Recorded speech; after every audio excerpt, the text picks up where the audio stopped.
Eh oui, elle est avec nous en plateau déjà. On parle de ce sujet très important qu'on a ouvert avec Cyriaque Bogou pour les plus disciplinés et assidus. Aujourd'hui encore, on va en parler pour se former. Comment se former au MOOC? Bonjour madame. Bonjour. Bienvenue. Merci. Alors, qu'est-ce qu'il faut entendre par MOOC? D'accord. Donc déjà, MOOC, littéralement, signifie Massive Online Open Course.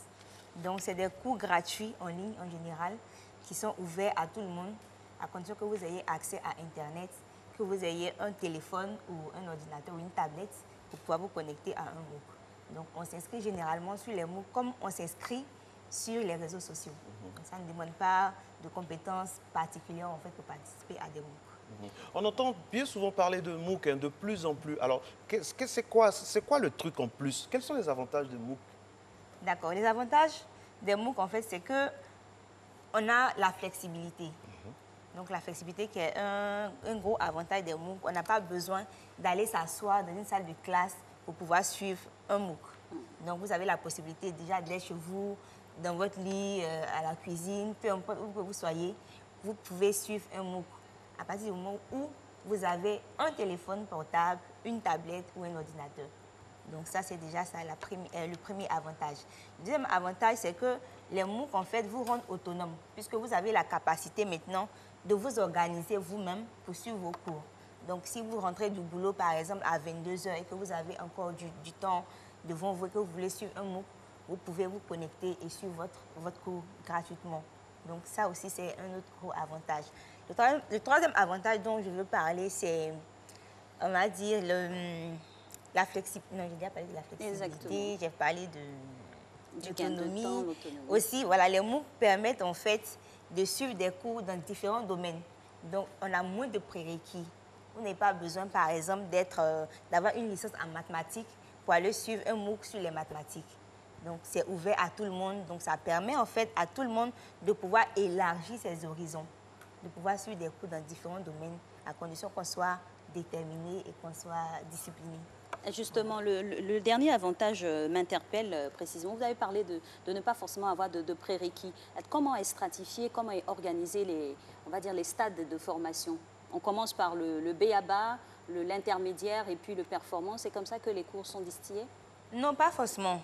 En fait, tout dépend de la plateforme. Il y a des plateformes qui vous permettent, par exemple, d'avoir des cours de niveau basique et de niveau intermédiaire. Il y a aussi des plateformes qui vous permettent d'avoir accès à des contenus, on va dire, qui sont ouverts à tout le monde. Peu importe votre niveau, vous pouvez suivre ces cours-là. Donc, ce n'est pas forcément hiérarchisé, en fait, comme dans le système classique traditionnel. Voilà.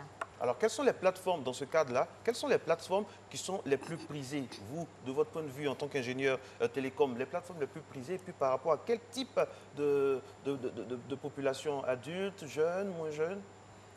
Alors, les plateformes les plus prisées en 2020, aujourd'hui, on a la plateforme Open Classroom, qui est une plateforme que j'aime personnellement, parce que sur cette plateforme-là, vous pouvez trouver en fait des cours qui sont vraiment liés au digital. Si vous avez envie de vous perfectionner dans le digital, je recommande fortement Open Classroom. C'est l'une des plateformes les plus demandées aujourd'hui. Vous pouvez trouver plus de 1900 cours en ligne sur cette plateforme-là. Et dans les recherches, j'ai vu aussi que sur cette plateforme, ont déjà été formés plus de 45 millions de personnes qui sont déjà connectées sur la plateforme. Donc, c'est une plateforme qui est accessible. Et ce que j'aime aussi sur cette plateforme, c'est qu'on a la version mobile. Donc, aujourd'hui, tout le monde est en train de partir vers ça. Donc, sur votre téléphone, vous téléchargez l'application mobile et vous avez la possibilité de suivre votre cours partout. Alix, nous avons c'est très important parce que la dernière fois avec M. Cyriaque Bogou, c'est la même chose, on a abordé cela. Les Ivoiriens et même, je veux dire, dans le monde, on se penche de plus en plus sur ce qui est la technologie MOOC, c'est cela? Exactement, et nous avons pu faire l'expérience tout dernièrement avec le séminaire organisé par la Maison Bleue, avec Dr Diabaté. On a pu nous introduire dans le MOOC pour pouvoir recevoir des cours. C'est dire que nous sommes référencés à l'intérieur du MOOC, c'est ça? Dès lors où on a participé à un seul cours, on est référencé à l'intérieur? Oui, bien sûr, puisque vous avez, pour accéder au cours, vous avez eu à créer, ou peut-être qu'ils ont eu à créer pour vous un profil. Oui, c'est ça. Donc, vous êtes déjà sur la plateforme. Et ce qui est bien aussi avec les MOOC, c'est qu'après la formation, vous avez la possibilité de revenir encore et revoir les vidéos, revoir les formations. Et même aujourd'hui, les entreprises sont en train de partir vers ces formes de formation-là pour leurs employés. Donc, c'est pour dire que c'est quelque chose d'innovant, c'est quelque chose qui apporte de la valeur, qu'on soit employé ou qu'on soit étudiant, qu'on soit en train de se reconvertir. On a l'avantage de pouvoir profiter des MOOC. Ok. En tout cas, vraiment, c'est du pain béni pour tous les spécialistes au niveau de la formation parce que c'est très pratique. Les MOOC, on ne le dira jamais assez. Alors, comment suivre un MOOC efficacement? D'accord. Pour mon expérience personnelle, je pense que pour suivre un MOOC de façon efficace, il faut beaucoup d'autodiscipline et beaucoup d'organisation. Parfois, on est frustré parce qu'on s'inscrit à des MOOC qu'on n'arrive pas forcément à suivre. On s'inscrit, on commence le cours et une semaine après, on abandonne. Donc, les astuces que je pourrais donner pour les personnes qui veulent suivre les MOOC, c'est déjà d'avoir un objectif précis en allant suivre un MOOC. Donc, par exemple, si vous êtes étudiant en marketing et que vous souhaitez augmenter vos capacités en termes de marketing, vous avez cet objectif-là. Vous savez que vous faites ce cours-là pour pouvoir atteindre cet objectif. C'est cela qui va vous motiver jusqu'à la fin. Ensuite, il faut pouvoir s'organiser. Il faut s'organiser personnellement, prévoir dans son agenda des plages horaires précises auxquelles on se connecte pour suivre ses cours et être vraiment discipliné pour y arriver. C'est la discipline, le maître mot pour pouvoir valider ces MOOC. Justement, après validation de ces MOOC, les diplômes, certificats obtenus grâce à cette formation-là, sont-ils reconnus par toutes les instances? Aujourd'hui, la plupart des DRH reconnaissent les MOOC. Même si les MOOC ne délivrent pas forcément des diplômes, en général, c'est des certificats qu'on vous délivre à la fin des MOOC.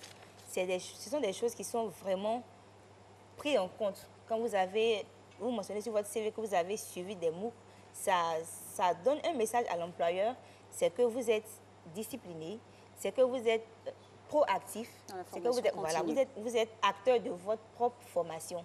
Et ça, ce sont des compétences que la plupart des entreprises recherchent aujourd'hui. Donc, c'est vraiment un avantage pour tout un chacun de pouvoir faire des MOOC et de les mentionner sur notre CV. Et ce que j'aimerais dire aussi, c'est que la plupart des grandes universités dans le monde ont aussi des plateformes de MOOC. Vous allez prendre une université comme Harvard, elle a une plateforme de MOOC qui est accessible à tout le monde. Vous avez sur cette plateforme-là des cours gratuits. C'est pareil pour l'université de Stanford. Ok.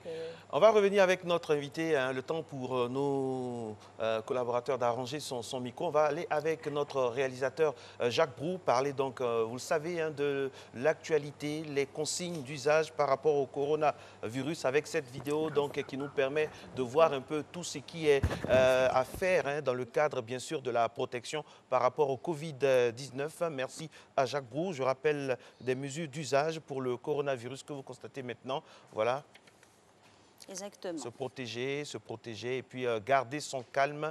Il faut se protéger, se laver les mains avec du savon ou gel à base d'alcool, tousser dans le coude, ne pas se saluer, être à des distances de 1 mètre au minimum. Et puis les numéros au niveau de l'appel, c'est le 143, le 101 et puis le 225, bien sûr, l'indicatif pour ceux qui appellent de l'extérieur, 49 13 17 36. Surtout, on ne le dira jamais assez, ne pas céder à la panique et garder son calme. Exactement, rester toujours calme dans cette situation qui est inédite pour le monde entier, il faut le dire.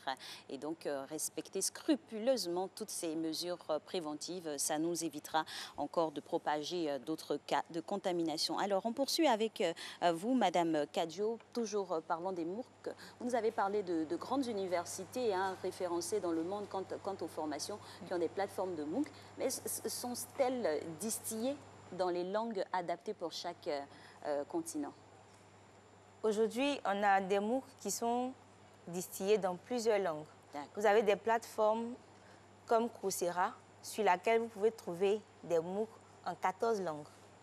Donc, c'est-à-dire que la langue, aujourd'hui, n'est pas un frein à l'apprentissage. Et on a aussi beaucoup de plateformes de MOOC francophones. Au début, quand moi je découvrais les MOOC en 2013, on avait pratiquement tous les MOOC en anglais.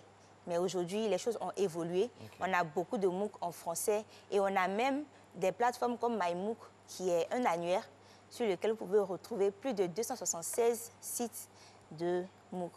Alors, Honorine Kadio, dites-moi, tout à l'heure avant vous, on a reçu un monsieur qui nous a vraiment plu, hein, monsieur l'expert Tabi au niveau de l'indicamétrie. Si par exemple, il veut mettre l'indicamétrie, des cours d'indicamétrie sur le MOOC, comment il fait? C'est quoi le processus? C'est quoi le procédé? Alors, aujourd'hui, vous avez une plateforme comme Udemy qui donne la possibilité à des formateurs de mettre leurs cours en ligne.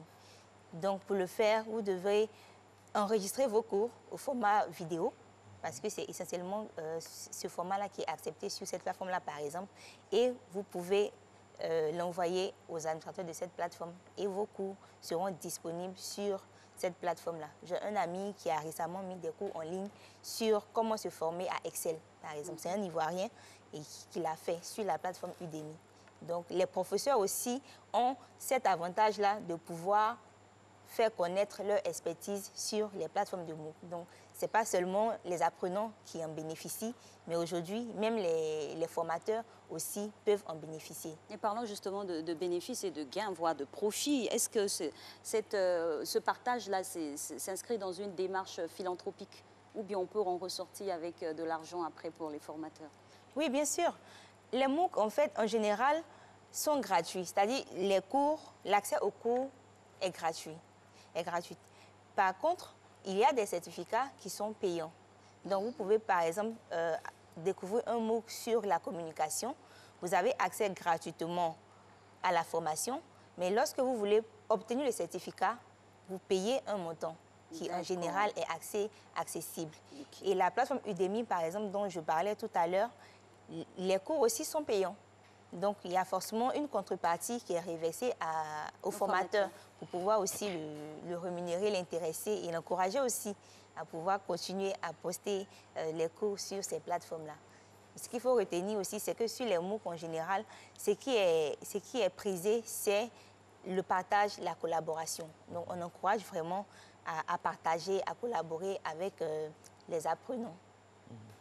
Merci beaucoup à vous, Honorine Kadio. Vous êtes ingénieur télécom. Avec vous, on a essayé de se former au digital via les MOOC. On a eu 2 doses avec Syriac et avec vous. Syriac a ouvert la voie, vous avez mis le goudron. Vraiment, ça nous a fait plaisir. Et on va vers le développement. Et on va vers le développement et on est MOOC de ça.